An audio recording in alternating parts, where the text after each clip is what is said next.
Car चालकाला हृदयविकाराचा झटका आल्याचं सध्या समजतंय। गाडी थेट पोलवर जाऊन धडकलेली आहे। कोल्हापुरातील जयराज पेट्रोल पंपावरील ही घटना आहे।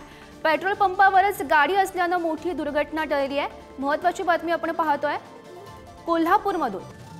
तर कार चालकाला हृदयविकाराचा झटका आला आणि त्यानंतर ही गाडी थेट पोलवर जाऊन धडकल्याचं पाहायला मिळत आहे। आपण त्या संदर्भातली ही दृश्य सुद्धा पाहू शकतोय। तर या संदर्भात माहिती देत आहेत आमचे प्रतिनिधी शेखर पाटील, सध्या आपल्या सोबत आहेत।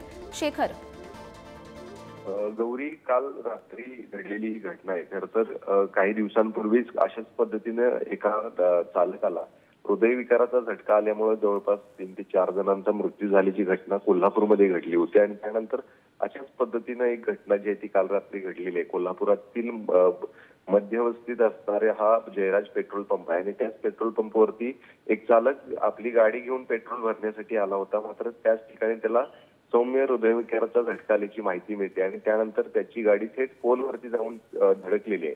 खरं तर हीच गाडी जी आहे ती रस्त्यावरती असती तर खरं तर एक मोठी दुर्घटना देखील घडली असती। मात्र पेट्रोल पंपावरती ही सगळी घटना जी आहे ती घडल्यामुळे एक मोठी दुर्घटना टळलेली आहे। त्यामुळं एकंदरीत त्या चालकाची तब्येत देखील आता ठीक असल्याची माहिती मिळते। मात्र एक मोठी दुर्घटना होता टळल्याचं देखील पाहायला मिळते। गौरी, हो, नक्कीच शेखर, धन्यवाद दिलेल्या सविस्तर माहितीसाठी।